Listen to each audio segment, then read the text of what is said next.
I'm a fucking bitch. Hey YouTube, black and white battle against Landon.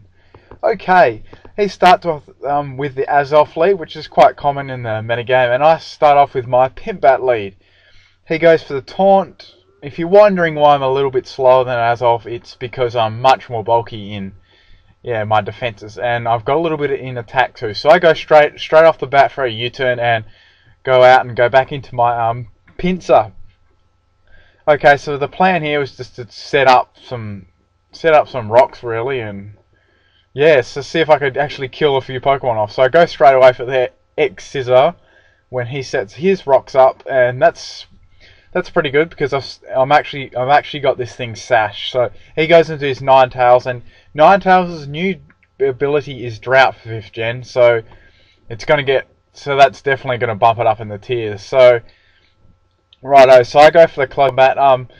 You're probably thinking why I don't have Earthquake. I just didn't have it. It was just an original set that I made, so that's the reason why. Anywho, Ninetales has got leftovers. Seems to be a little bit bulky, I guess. So Fire Blast miss, and yeah, that's awesome because yeah, that gives me 2 Pokemon pincers killed now. So awesome. Okay, so Ninetales is going to go down, and I actually need to start. I'm going to set up my rocks this turn. So he goes into his Rotom Oven.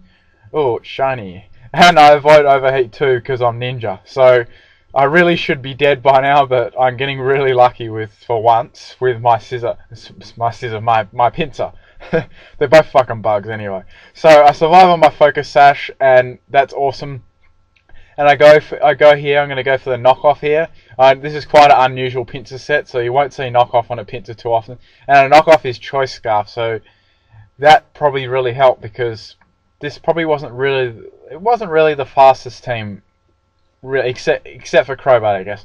So anyway, this opportunity gives me a chance to go into my Umbreon, and Overheat's not going to do much because he has used it once already, and although there is the sun's up, it's really not gonna do that much damage to Umbreon. So anyways, I get a Curse Up, and definitely guessing he's gonna switch here into something that I've got no idea. So he switches into his Chandelure, and I'm like, oh, this is absolutely perfect. So rocks do quite a lot of damage to Chandelure, and I go for the second Curse. He's probably going to go for probably a Hidden Power or a Fire move. Probably a Fire move because Drought's up. So I was expecting this, and I go for a Sucker Punch, which I recently added to my Umbreon because Umbreon with priority is quite scary after it has a lot of curses up. So that was awesome, and I know totally wasn't expecting that. So awesome. So I was going, yeah, this is pretty cool. I'm going pretty well at the moment. And he goes into his Victory Bell. I go for a Sucker Punch, probably being a little bit cocky there, thinking he'd attack. So he goes for the Swords Dance. I'm like, I'll just go for a payback this turn. That should be alright.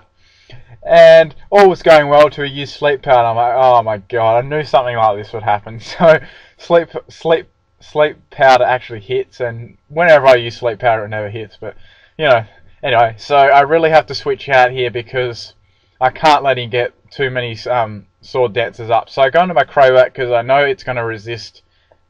Well, I know it's going to resist its moves because I know it's got Sleep Powder, Swords Dance, and it must have Leaf Blade. So as I predicted, it uses Leaf Blade, and I know I can actually take that because this is really bulky.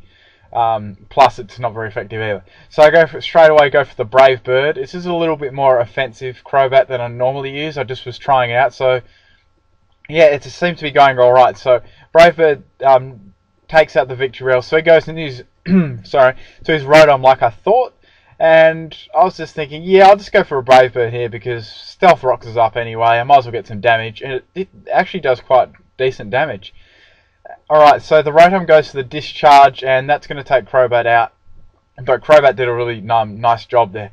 So I go into my Smexy, which is my really bulky Milotic, and it's also a little bit of a phaser too. It has a Dragon Tail on it as well. So he goes for the Discharge. I know I can well, not easily, but I know I can survive a Discharge from a Rotom form, and I go for a Surf just to finish the Rotom off.